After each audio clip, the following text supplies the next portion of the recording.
So you don't shove religion down anybody's throat.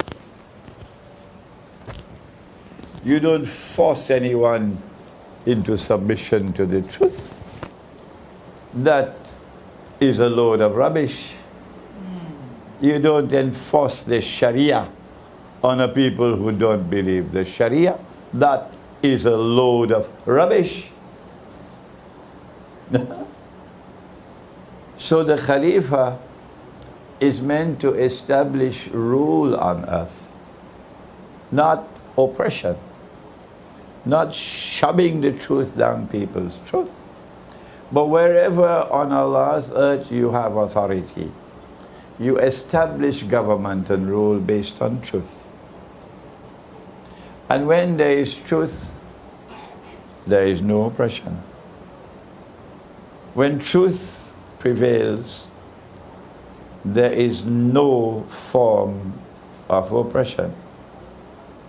None. So why then did Iblis refuse to submit to Adam alayhi salam? Of course, the construction of the sentence is also meant to teach methodology. If you are a schoolboy, and you know, we all schoolboys sometimes. I was a schoolboy once. And you say, but wait a minute, but the command was given to the angels. And all submitted except him. So logically, he had to be an angel. Schoolboy. Because you take the verse in isolation.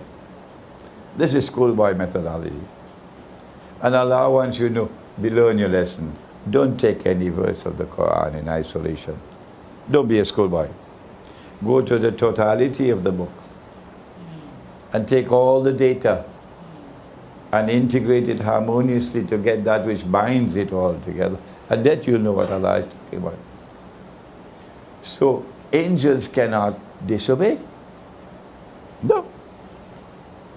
Angels cannot disobey. But he disobeyed.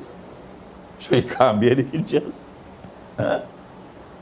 He disobeyed, so he cannot be an angel. But the schoolboy already declared he's an angel. And then Allah says elsewhere in the Quran, he's jinn. So that's just methodology. And I have a book here, which just came out of the printery a few days ago. And I hope and I pray that you will read this book. Methodology for study of the Quran. Do please, please, please read and study this book. So then he refused to make sajda. So Allah asked him, Iblis, when I ordered you to make sajda, why did you refuse? Do you know the answer he gave? I hope we will be friends when the lecture is over. Okay? I hope and pray we'll be friends when the lecture is over. He said, I'm better than him. I was created superior. I am born superior. I belong to a superior class. Do you remember hearing these words? You heard in this country, you heard in that country, you heard there, you heard there. I don't want to mention names. I am better than him. You created me from fire, you created him from clay. I don't know what the Arab was created from. I don't know what the Malay was created from. I don't know what the Chinese were created from. I don't know what the Europeans were created from. But this one says, I belong to a master race. You must have heard that in Penang. Huh? I was born to rule the world. I have a mission to civilize Imran Hosein, who when he eats curry fish and rice, you know what he does? He rolls up his sleeve, he washes his hands, and like some barbarian, he takes his fingers and eats. I was born with this mission to civilize the world. That civilized people don't eat like that. And civilized people don't dress like this. And civilized people shave off their beards. You heard it, didn't you? And they sent their armies all over the world because they had the scientific and technological revolution. And they colonized the rest of the world because they are the master race with a mission to civilize the rest of the world. We are natives. We are inferior to them.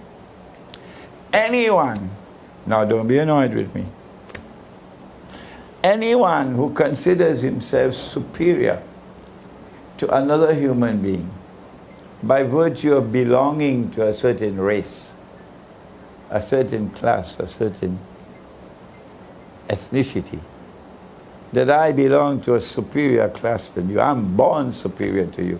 I got news for you. You belong to the Jamaat of Shaitan. And there's, in English it's called a stench, a bad smell. A stench. In Urdu, it's Farsi is badbu. In Malay? Busu. There's busu coming from such people. So if you are to benefit from today's lecture of an introduction to Islamic eschatology, and if you are to play a significant role in the end of history, banish this from the heart,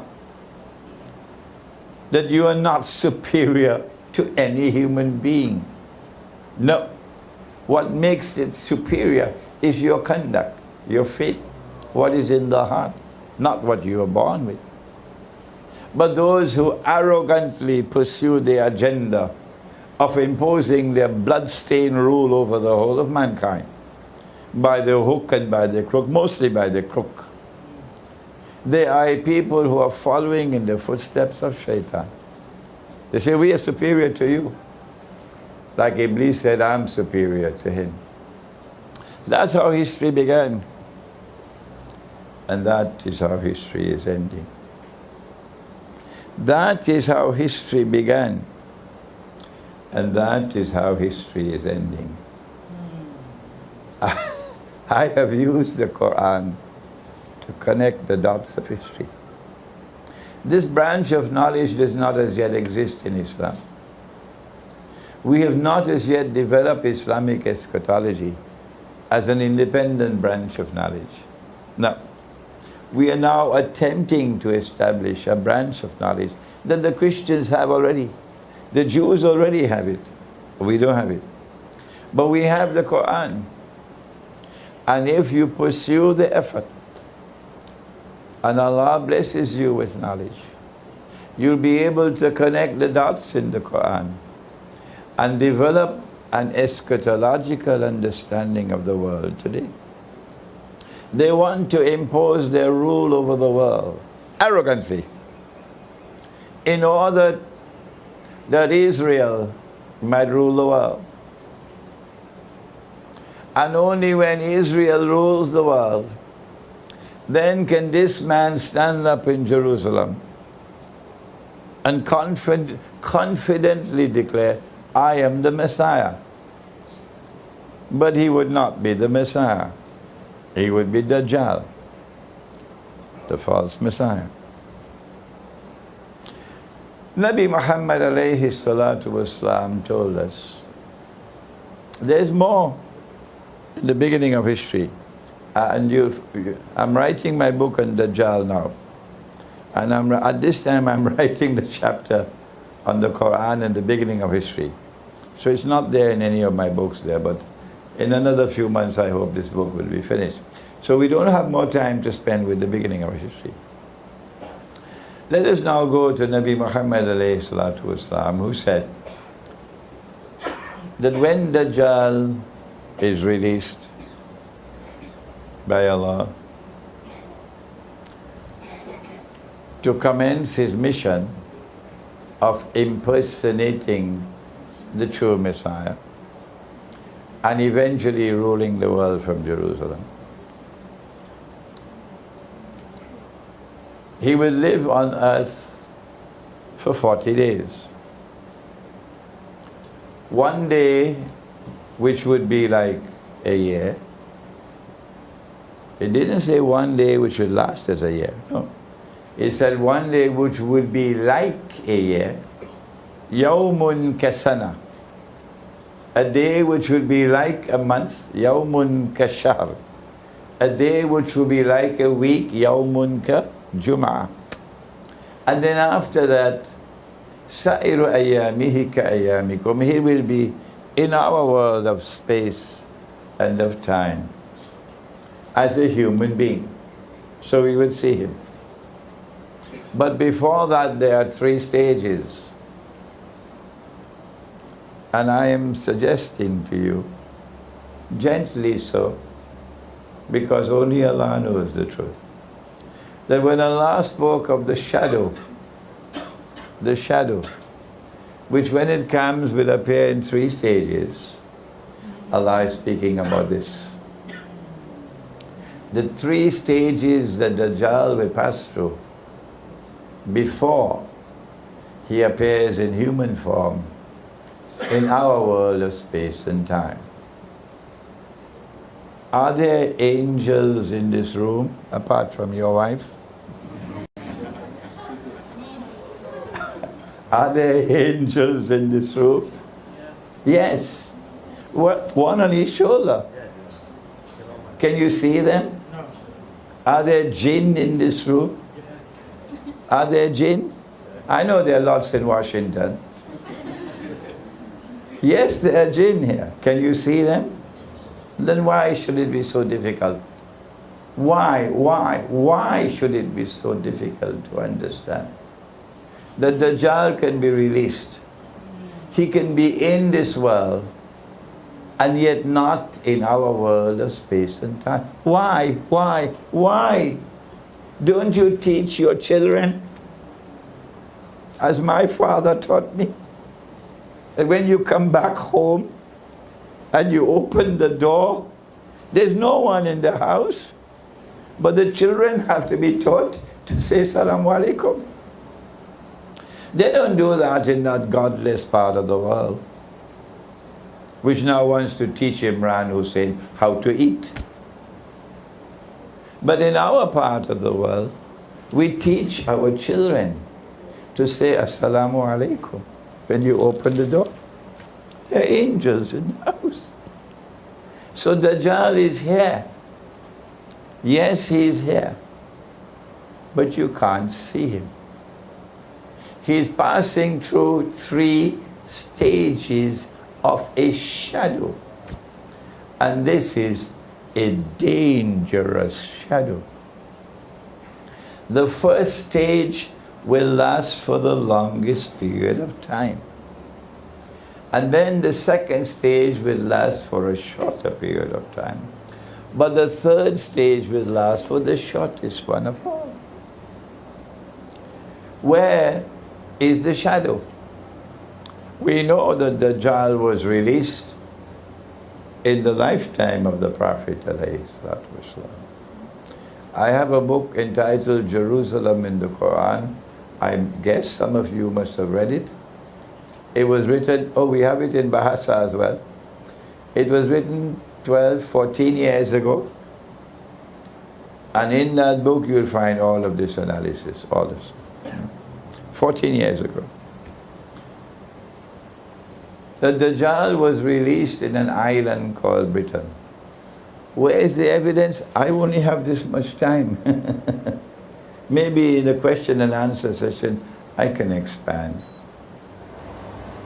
And from that island of Britain, during the lifetime of the Prophet ﷺ, he commenced his mission to eventually rule the world from Jerusalem. While, again, could you excuse me, I'm 74 years of age. I've been teaching this subject for so long, I'm tired now. While we were drinking our teh tarik and eating roti canai, the Russians were thinking, The Russian leader speaks like no Muslim leader dares to speak. None. No prime minister, no president, no king in this Muslim world dares to speak the way Putin speaks. I'm proud of Putin. He accuses the United States of imperial ambitions. He uses elegant language. That's Russian diplomacy today. They use elegant language, but they punch you with a powerful punch. They accuse the United States and the West of imperial ambitions, which is exactly what we're talking about here, wanting to rule the world. The mission commenced in Britain, and suddenly we find Britain emerging for the first time in modern history. It never happened before. Britain emerges as a ruling state. And when you were in school in Penang, they taught you about Pax Britannica. Yeah. And you knew that the sterling pound was His Majesty, the sterling pound. When you were in school in Penang, we see all of these jerseys from Penang today. Britain emerged as a ruling state. And not only does Britain control every single naval port in the world, strategically important naval port in the world, because the British Navy is more powerful than the combined might of all other navies in the world. Not only does Britain have military control over the sea, not only does Britain have the military technology on the land to wage modern warfare, but more ominously so, Britain begins the process of taking control of the world of money through the Bank of England. And Britain becomes the money lender par excellence of the world through a banking system. And eventually, the gold sterling coin, £1 in gold, disappears. And the paper replaces the gold, while we were eating our roti canai and drinking teh tarik.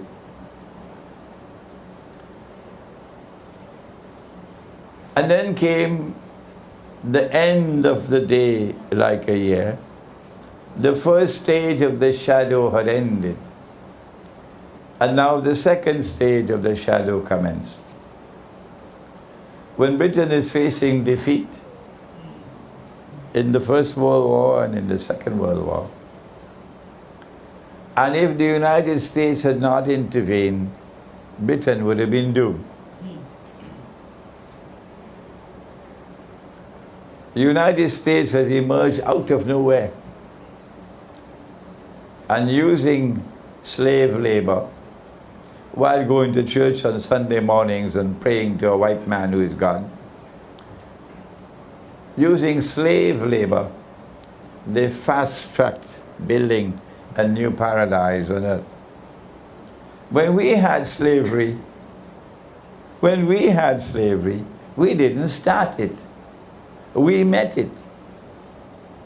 But they started slavery. They turned to slavery to build a new America, a golden world that will dazzle the world. We met slavery. We didn't start.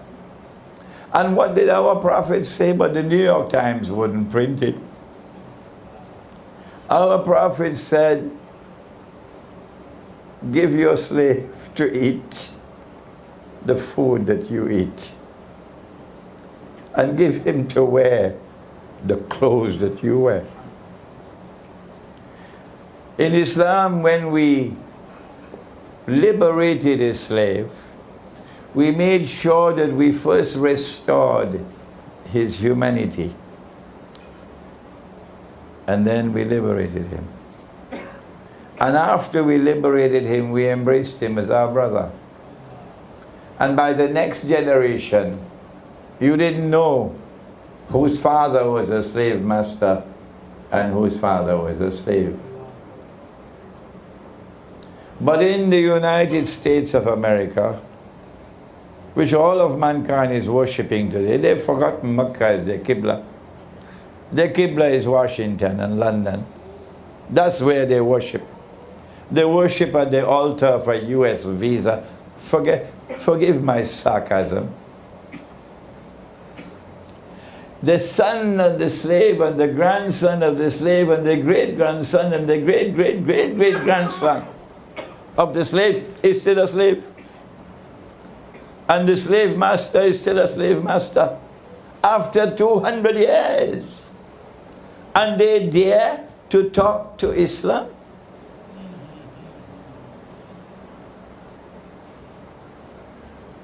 So the United States is built fast track. And they take over from Britain. Because now you have something called, you must have heard about it, the aeroplane. The aeroplane. And so now wars are fought not only on the land and in the sea, but in the sky. Neville Chamberlain was Prime Minister of Britain, and he never set foot in an aeroplane until 1947, when he had to fly to Berlin. 1947 was just around the corner. Huh? So air power just came recent. And the United States is not only the most powerful country in the world militarily, more powerful than all the rest of the world combined, but the United States takes over from Britain as the financial and monetary capital of the world. And the US dollar replaces the sterling pound. Momentous change taking place in the world. And the scholars of Islam still drinking teh tarik and eating roti canai. And you can search and search and search and search. You will not find any analysis from any Islamic scholar using the Quran, using the Hadith to explain what is happening in the world. No. What happened to them? I believe methodology has played a significant role in this monstrous failure on the part of Islamic scholarship. And so a day like a month replaced a day like a year. And Pax Americana replaced Pax Britannica. We have an explanation for Pax Britannica. We have an explanation for Pax Americana. Let me hear yours. If you are a political scientist, let me hear what is your explanation. I have been around the universities. There is none. None. Ours is the only one. We are now living at that moment in time when if you have eyes and you can see, you would know that the United States of America is now in irreversible decline.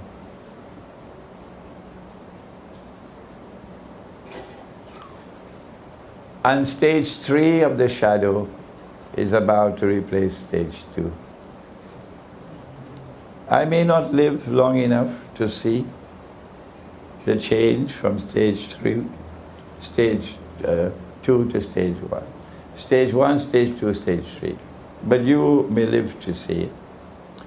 Well then, who is going to replace the United States? Is it China? No. Is it Russia? No. It's going to be Israel. How can Israel rule the world? United States is big. Israel is small. Either Israel has to expand and become very big and powerful like the United States, or, very sad to mention it, The world has to become smaller. The world has to become smaller. Which one will it be? You know the answer.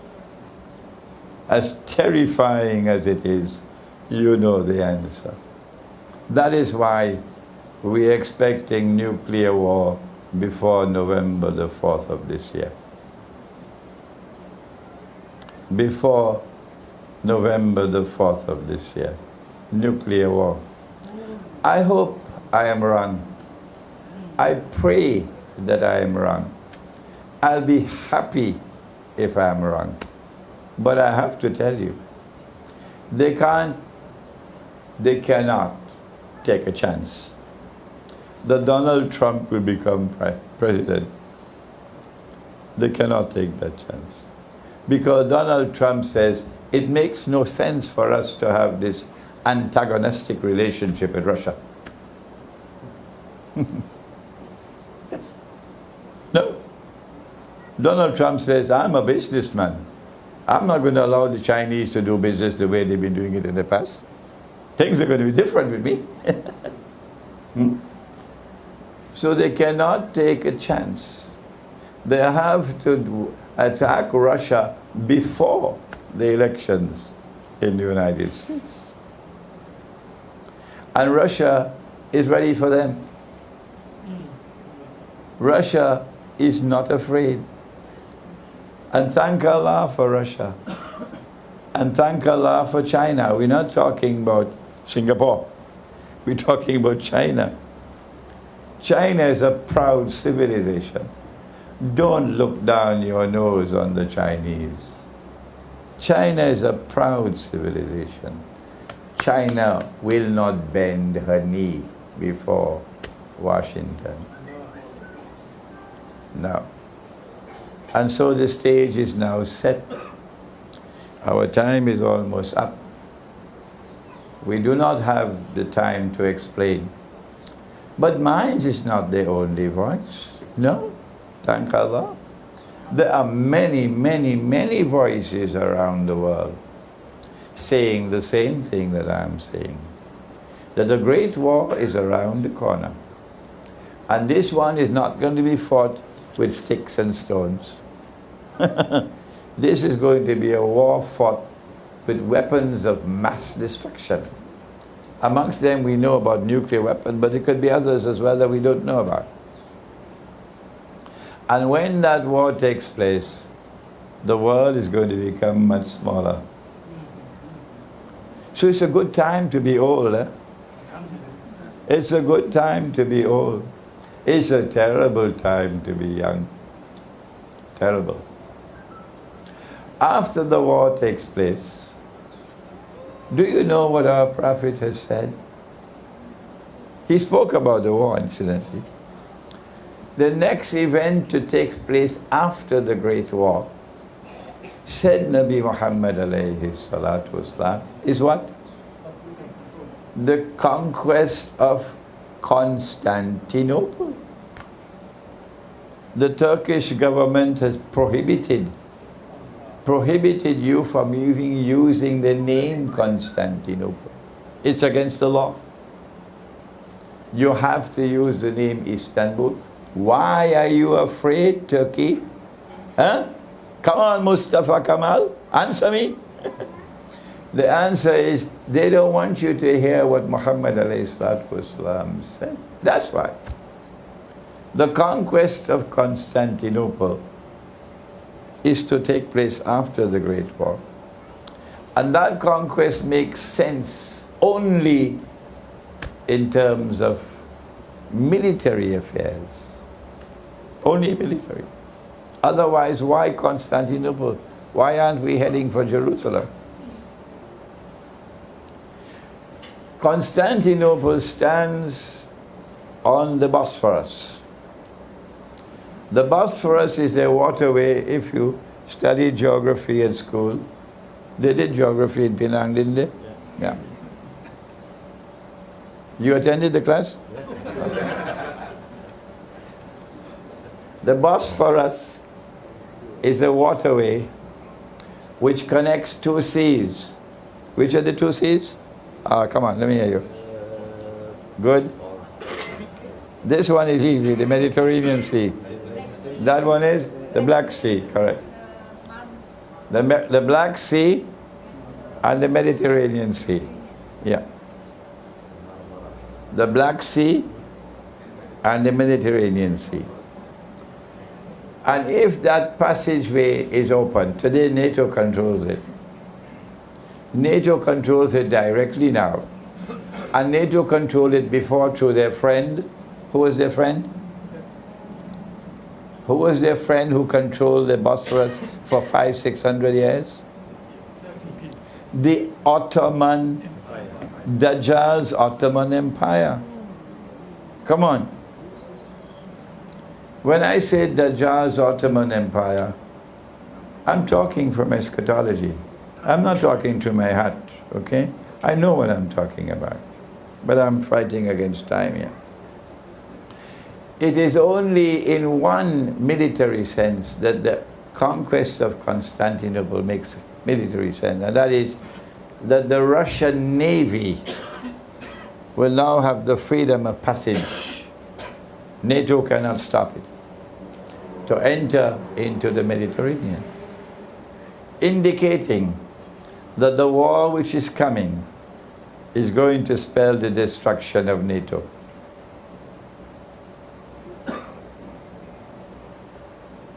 NATO will be gone, because NATO cannot prevent the conquest of Constantinople. Look at Islamic eschatology, saying things that your international Islamic university knows nothing about. Nothing. This is an introduction to Islamic eschatology.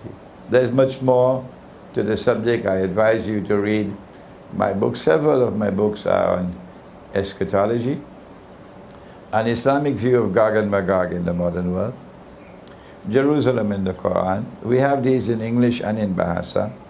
Surah Al-Kahf and the modern age. Surah Al-Kahf is that surah of the Quran, more than any surah, which deals with Akhirul Zaman. And then there is a small booklet on Khidr, about 25 pages. On money, you'll find the gold dinar and silver dirham, Islam and the future of money. The paper money is going. Oh yes, there'll be no paper money tomorrow. When Israel takes over, the new money is going to be invisible and intangible. Electronic and digital money. And we said this 15, 20 years ago. Huh? But who was listening? At that time, you can't take your money out of the bank. So banks rule the world. Banking is almost ruling the world today. Tomorrow, banking will rule the world. And if you cross the line, that's it. Your account will be frozen. So we will all become slaves now in order to protect our bank account. You have to bow down and worship Dajjal if you want your bank account to remain open. That is tomorrow. We pray that Allah subhanahu wa ta'ala may make us as a people who will return to His book, the Quran, to study the Quran, that the Quran might explain to us the world today. ربنا تقبل منا إنك أنت السميع العليم وتب علينا يا مولانا إنك أنت التواب الرحيم برحمتك يا أرحم الراحمين آمين.